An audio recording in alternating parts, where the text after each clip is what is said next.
فوج انتخابات میں الیکشن کمیشن کو مطلوبہ اور ضروری تعاون فراہم کرے گی۔ Army chief general Asim Munir کے تحت کور کمانڈرز کانفرنس کا فیصلہ۔ شرکاء کا دہشت گردوں کی پڑوسی ملک میں پناہ گاہوں پر تشویش کا اظہار۔ دہشت گردوں کو جدید ترین ہتھیاروں کی دستیابی پاکستان کی سیکیورٹی کے لیے خطرہ ہے۔ ملک غیر مستحکم کرنے والوں سے پوری طاقت سے نمٹا جائے گا۔ مقبوضہ کشمیر میں مظالم اور غزہ میں اسرائیلی جارحیت کی مذمت۔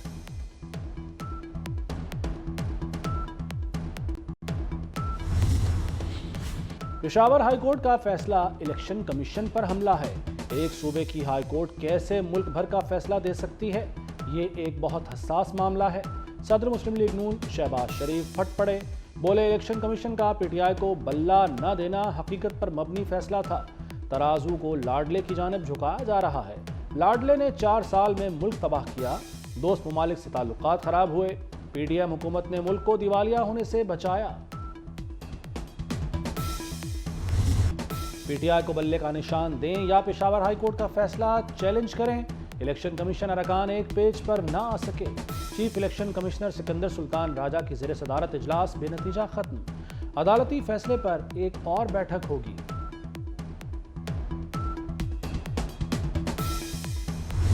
اس ماحول میں جو الیکشن ہوگا اس کے نتائج کے بارے میں کیا کہا جائے گا؟ جب لوگ ووٹ ہی نہیں ڈال سکیں گے، جب ٹرن آؤٹ ہی نہیں ہوگا، ایک عدالتی مارشل لا کا تاثر دے رہے ہیں۔ اگر چیف الیکشن کمشنر نے اور الیکشن کمیشن نے شیڈول جاری کرنا ہے اور سپریم کورٹ کے حکم پہ کرنا ہے تو الیکشن کمیشن کب آزاد ادارہ ہوا؟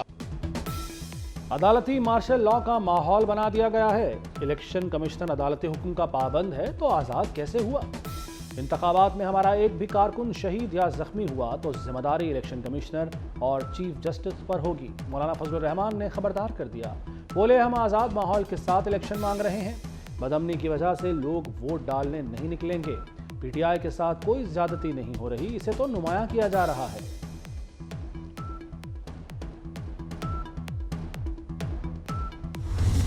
نون لیگ کوشش کر رہے ہیں، وہ چاہتے ہیں کہ پی آئی اے کو بیچیں نہیں، وہ خریدنا چاہتے ہیں۔ یہ جو متنازع لوگ ہیں، جو نون لیگ کے اپنے گھر کے لوگ ہیں، ان کو تو الیکشن کمیشن کو فی الفور ان کو ہٹانا چاہیے، اور ہم نے اس سازش کو کامیاب نہیں ہونے دینا۔ کاغذات نامزدگی چھیننے والوں کو سب جانتے ہیں، 8 فروری کو بڑا سرپرائز دیں گے۔ بلاول بھٹو زرداری کی سکھر میں پریس کانفرنس، کہا نون لیگ کے لوگ پی آئی اے کو بیچنا نہیں خریدنا چاہتے ہیں۔ الیکشن کمیشن نون لیگ کے گھر کے لوگوں کو فوری ہٹائے، نہیں چاہتے کسی کو چوتھی بار مسلط کیا جائے۔ پی ٹی آئی کو توبہ کرنی ہوگی اور معافی مانگنا پڑے گی۔ شاہ محمود قریشی دوبارہ اڈیالہ جیل شفٹ ہو گئے۔ عدالت نے پی ٹی آئی رہنما کو عدالتی ریمانڈ پر جیل بھیج دیا۔ 9 مئی مقدمات میں جسمانی ریمانڈ کی استدعا مسترد۔ شاہ محمود قریشی عدالت میں رودات سناتے ہوئے آپ دیدہ ہو گئے، کہا ایس ایچ او نے دھکے دیے، ٹھڈے اور مکے مارے، سخت ترین سردی میں رکھا گیا۔ 9 مئی کو پنڈی میں نہیں کراچی میں تھا۔ جج نے کمرہ عدالت میں شاہ محمود قریشی کی ہتھکڑی کھلوائی۔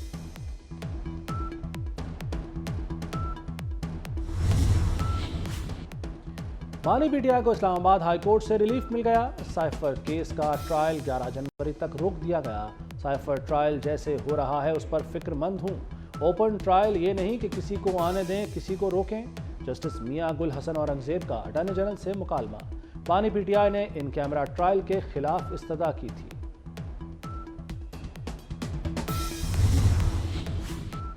نواز شریف کے NA-15 مانسیرا سے کاغذات نامزدگی منظور، ریٹرننگ افسر نے پی ٹی آئی وکلا کے اعتراضات مسترد کر دیے۔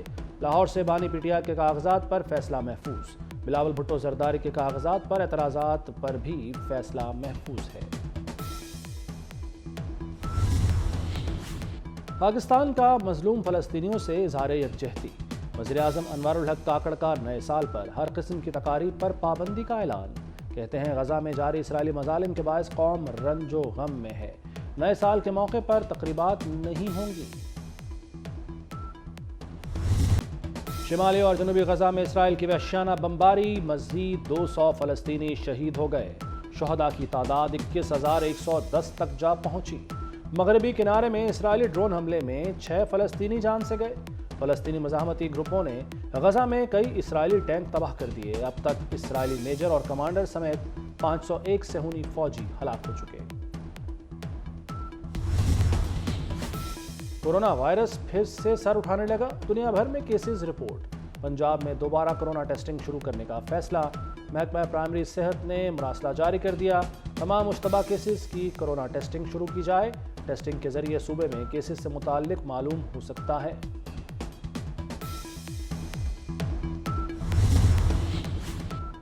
سرمایہ کاروں پر سہولیات کے دروازے کھل گئے، وزیر اعلیٰ پنجاب کا NOC کے مقررہ مدت میں اجرا کا حکم۔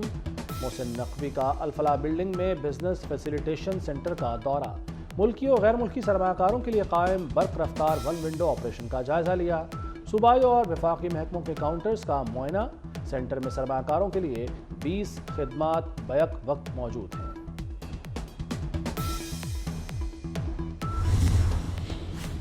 پنجاب کے محسن کا نئے سال کا تحفہ، میو اسپتال کا ایمرجنسی بلاک جنوری کے آغاز میں کھول دیا جائے گا، شہریوں کو بہترین طبی سہولیات میسر آئیں گی۔ محسن نقوی نے میو اسپتال میں فنشنگ کے کاموں کا جائزہ لیا۔ وزیر اعلیٰ کا ایمرجنسی سروسز اکیڈمی لاہور کا دورہ، ریسکیو 1122 پاسنگ آؤٹ پریڈ کی تقریب میں شرکت، ریسکیو بائکس سروس کی مشق، آگ بجھانے کے طریقہ کار کا معائنہ کیا۔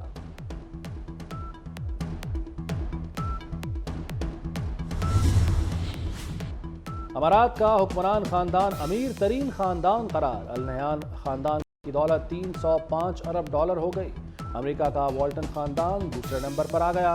امریکی نشریاتی ادارے بلومبرگ نے دنیا کے 25 امیر ترین خاندانوں کی فہرست جاری کر دی۔ فرانسیسی فیشن ہاؤس ہرمیس کے مالکان تیسرے نمبر پر، امریکی خاندان مارس کا چوتھا اور قطر کا شاہی خاندان الثانی 5ویں نمبر پر موجود۔ امریکی کوچ انڈسٹریز کے مالکان کا چھٹا نمبر، سعودی شاہی خاندان السعود 7واں امیر ترین خاندان بن گیا۔ بھارت کا امبانی خاندان 8ویں نمبر پر موجود۔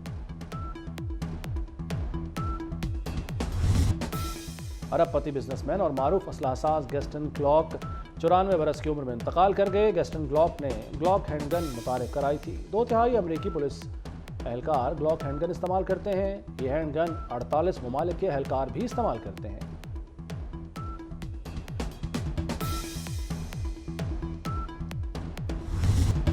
میلبرن ٹیسٹ دلچسپ مرحلے میں داخل، پاکستانی پیس بیٹری نے کنگروز کو گھیر لیا۔ آسٹریلیا کی 186 رنز پر 6 وکٹیں گر گئیں۔ میزبان سائیڈ کو پاکستان پر 241 رنز کی برتری حاصل ہے۔ پاکستانی ٹیم پہلی اننگز میں 264 رنز پر پویلین لوٹ گئی۔